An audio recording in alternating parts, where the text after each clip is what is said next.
Hi, we're the Foreign Field Hill Living History Group. We're here all week at the Chalke Valley History Festival, and we have asked leading historians and speakers and guests here at this festival, what is the one historical thing that you really wish people would just stop believing? This is Chalke Valley History Rage.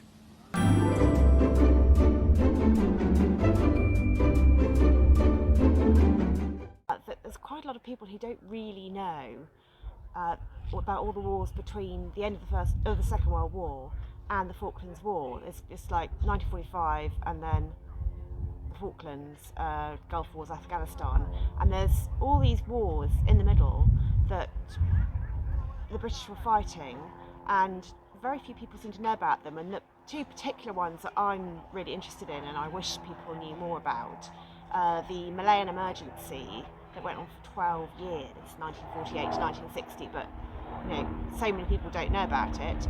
And then following swiftly on from that, the Brunei Revolt and the Borneo confrontation. So that's in 1962 to 1966. And the reason I know about those is because my grandfather, Walter Walker, fought in both of those with the Gurkhas. But the Malayan emergency, that was huge, and it involved, had 24 battalions at a time, and it had people from conscripts, national servicemen, it had the SAS, it had Australians, it had Dayak trackers from Borneo, and it was this, really fierce anti-insurgency in the Malayan jungle, and yet hardly anyone knows about it. But it was one of the very few successful counter-insurgencies in history, in military history, and the big contrast, of course, is with the Vietnam War that came shortly after. And yes, there are a lot of different circumstances, but the contrast between the success of the Malayan emergency and the horror of the Vietnam War is really striking. So, yeah, I wish people knew more about it. There are several, but the main thing we get almost every day is that spices were used to cover up rotten meat in the past. And this is quite simply not true. Spices were used in a lot of cookery in medieval times, mainly amongst the sort of higher society, but spices were not used to cover up rotten meat. Spices were very popular, they were very, very expensive, and it was one of the ways that you showed your wealth. If you were rich, you used spices, and they were the new fashion, they enjoyed the spices. If you are wealthy, let's say you own a quarter of the country, for example, you can afford fresh meat. You don't have to get rotten meat and then stuff a whole load of spices on it to make it more palatable. So meat at the time was brought to market and slaughtered there. York had a law that it had to be sold within 24 hours of slaughter.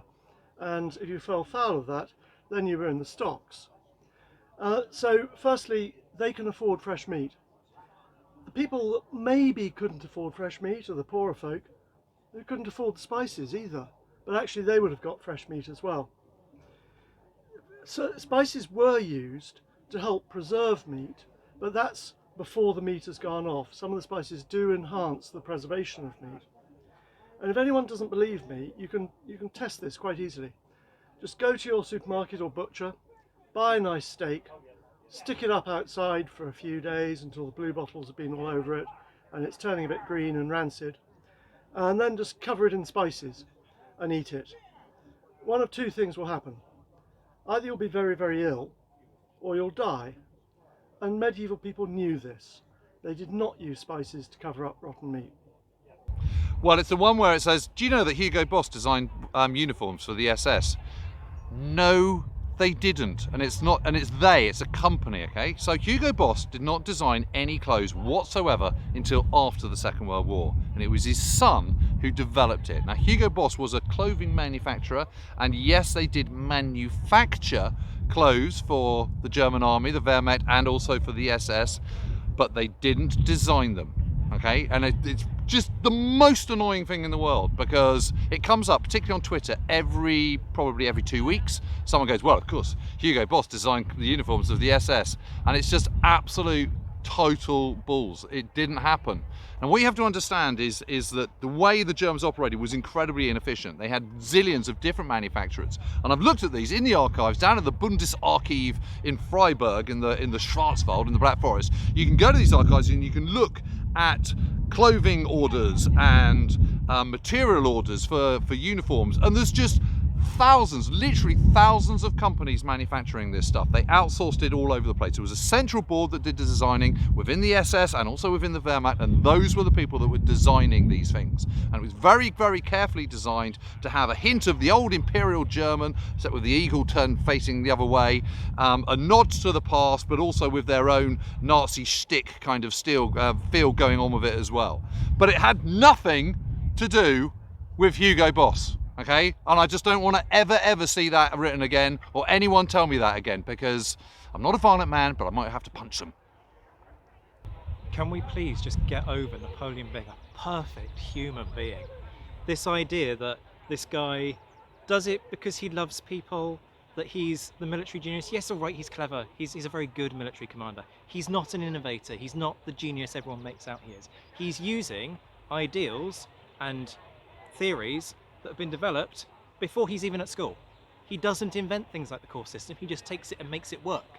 This idea that he's the benevolent leader, that he's chosen by the people. Yes, there's the plebiscites. It's a plebiscite that's rigged. Think about plebiscites, we associate them with dictators, and Napoleon's plebiscite is no pigging different. People inflate the returns, they just add zeros on the end of returns to make it look like more people voted in favour. There's one return where they reduce the number of people who voted against from 12 to 4. The heck's that about? This notion that Napoleon, as Emperor of the French, has the whole nation behind him is just a fallacy. The entire army was assumed to have voted in favour without anybody even bothering to ask him. So this idea that Napoleon's rule was legitimised by the people is massively bloody flawed. The other thing we've got is this great innovation, the Code Napoleon. Yes, it was a massive step forward from where France had been. France had been in anarchy during the French Revolution. Pretty much anything could have been an improvement. If you'd written the Constitution on toilet paper, it would have been better than just going with what they were dealing with at that moment in time. But this idea that everybody does so much better under Napoleon's rule, not true. If you're a veteran in the army and you get shot, you are not doing better off under Napoleon. If you're a woman, you had more rights under the French Revolution than you did under Napoleon's civil code. And lastly, but by no means least, if you were black, if you'd formerly been a slave, Napoleon reinstitutes slavery. So you're clearly not better off under his rule then.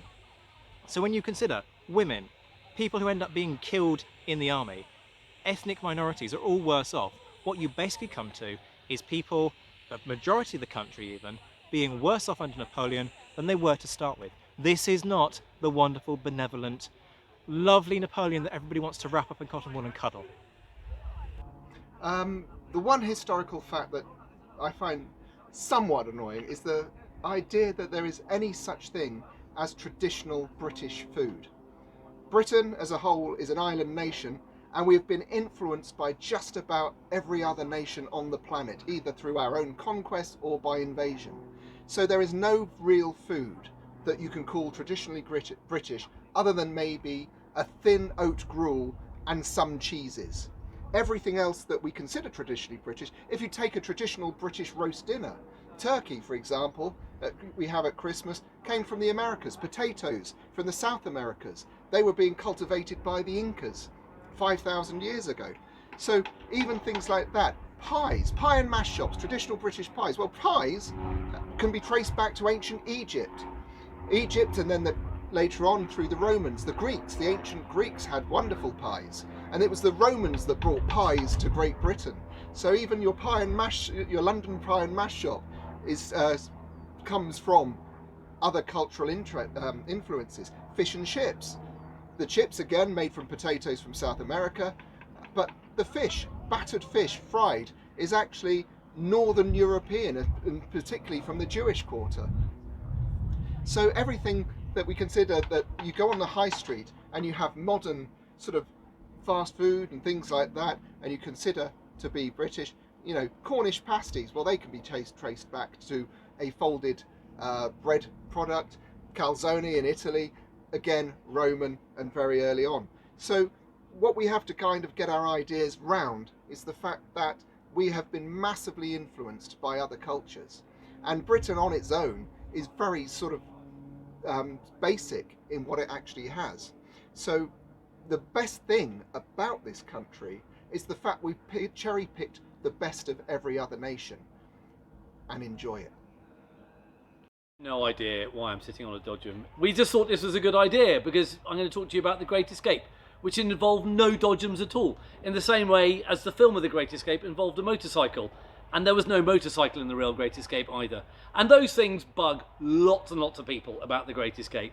They always say, oh, there were no Americans in The Great Escape, there was no motorcycle in The Great Escape. But actually what really, really bugs me about The Great Escape, well, there are two things that really bug me about The Great Escape. The first is this one. Everyone says the reason why The Great Escape was a great thing to do is that it wasted the Germans' time. It was like a third front being opened in Germany. It's complete nonsense, and I'm going to tell you why in about 1 minute. And it's going to give you your cut out and keep guide as to why The Great Escape was a total waste of time. There was a Great Escape in 1943 of British POWs from a camp called Zubin.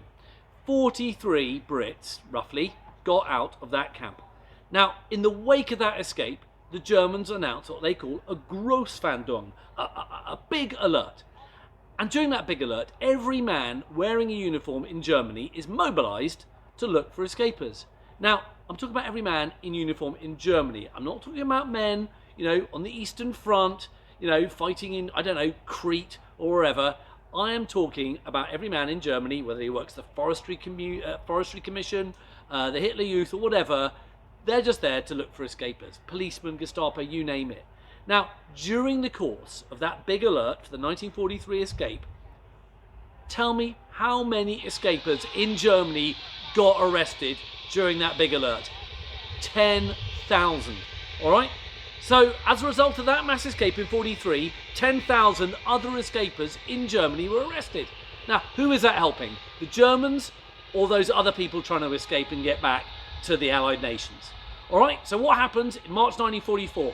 76 men break out of that tunnel, infamous, notorious tunnel if you like, in Stalag Luft 3. There's another gross alert, a Großfahndung, a big alert. What happens? Suddenly all the escapers, most of them round up in 24 hours, and thousands of other escapers all over the Third Reich are rounded up as well. It's called blowback.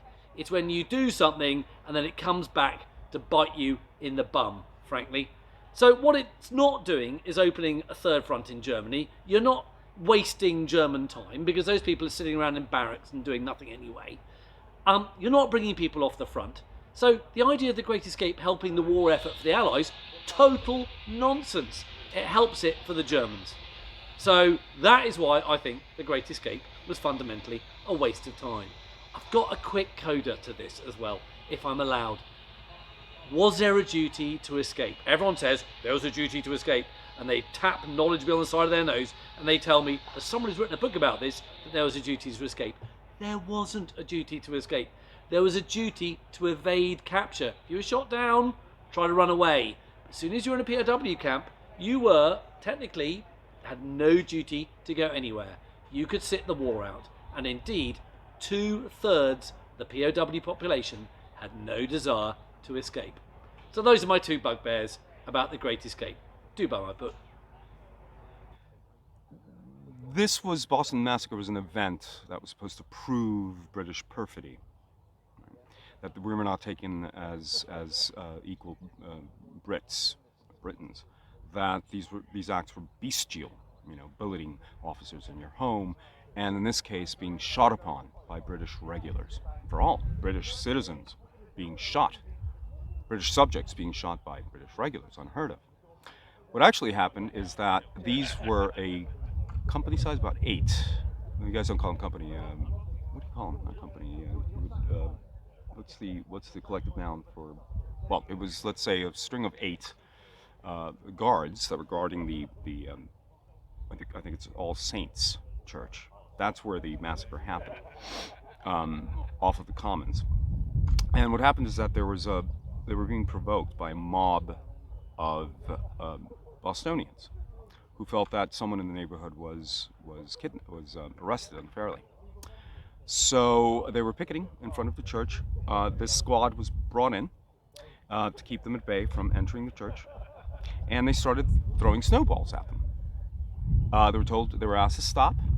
They were being plummeted by a growing number of Bostonians. These are 8 soldiers.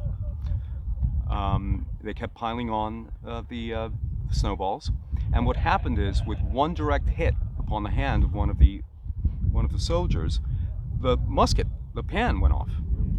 It was half cocked.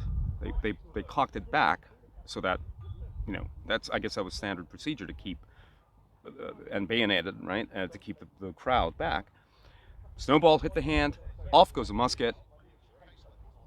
It was just assumed, when you get a highly armed man surrounded by a group of people, I hope we're never in that position, your blood is up, you're scared for your life. And that's when the squad began to shoot. So there was no order to shoot.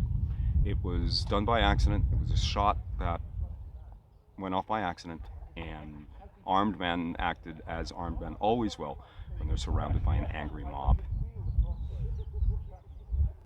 It's my great pleasure, Paul. My rage is that Elizabeth I was a tolerant ruler. It's an old chestnut. We're constantly told that she said she didn't seek to make windows into men's souls, and it's bollocks. She never said it. It was said about her by Francis Bacon, and it was at the end of the reign, and he didn't even say souls, he said hearts and secret thoughts. The truth is, Elizabeth I was an intolerant ruler. Catholics were persecuted for being Catholic. They were fined if they didn't go to Protestant church services. In 1593, a law was passed to state that the refusers would have to stay at home. They couldn't travel beyond 5 miles without a license. That's a control order. There were priests who were outlawed. You couldn't be a Catholic priest in Elizabethan England. In 1585, a law was passed stating that any priest who set foot on English soil would automatically be deemed a traitor and would be hanged, drawn and quartered. And the people who put him up, they would swing for it too. That's why we have priest holes up and down the land. It's not hide and seek, it's a matter of life and death. Torture was used more in Elizabeth's reign than in any other in English history, and about 200 people were executed for being Catholic, or for harbouring Catholics. So, Virgin Queen, yeah. Gloriana, maybe. Good Queen Bess, no. To the Catholics, she was bloody Bess. This was not a golden age for them. I wish we'd forget all these silly myths about the Burma campaign, about the fact that it was the Chindits and Lord Wingate who defeated the Japanese, that it was the British Army that was able to solve all the problems associated with fighting the Japanese, that the Japanese soldiers were supermen, that the Japanese campaign plan was brilliant and executed faultlessly, that, well, I'd like to rage about the fact that no one really understands the tyranny of distance in Burma. It was 1,800 miles, believe it or not, from Calcutta up through Assam and across the Naga Hills down to Mandalay and then down to Rangoon. That's the same distance as from London to Moscow.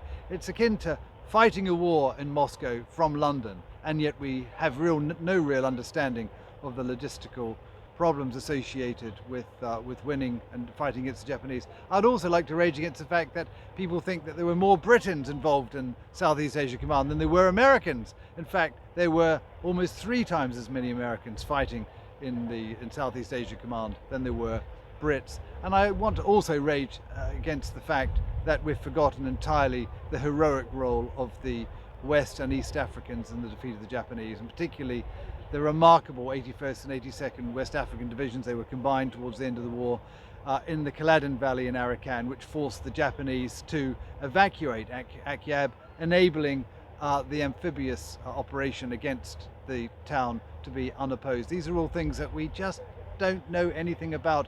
Our knowledge of the Far Eastern campaign, both in the big and the little, the big detail and the little detail, the big scheme of things and the little detail, is pretty rubbish actually, and I'm on a one-man campaign to turn that around. I think I wish people would just get over the idea that the Knights Templar, the Templars, are some shady sect controlling history from the Middle Ages all the way through to the modern period. I wish people hadn't read the Da Vinci Code and thought that it was a history textbook.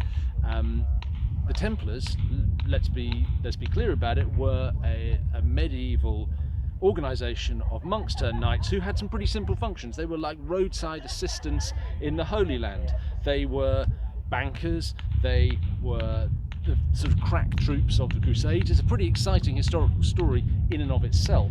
What it's not is an excuse to sew together a load of internet conspiracy that somehow links the purported transport of Christ's blood from Joseph of Arimathea's kind of cup that he then took to Avalon, that he then brought to England, that then got hidden, that then got brought into an Illuminati conspiracy that goes through the whole of history from centuries and now ends up with, I don't know, goddamn Hillary Clinton and Pizzagate. All of this is a total confection of like half-truths, nonsense, conspiracy, deranged whataboutism that funds or underpins an enormous amount of some of the worst history television that's ever been made. That's a confection of specious nonsense, just designed to make people believe in absolute garbage, and to perpetuate stupid myths. The real story of the Templars, quite a short story, it's a story that's bound up in the Crusades, has nothing to do with any of this stupidity. It's a great story in its own right, and so if I had one wish, it would be that people understood the real story of the Templars, and not the Dan Brown version.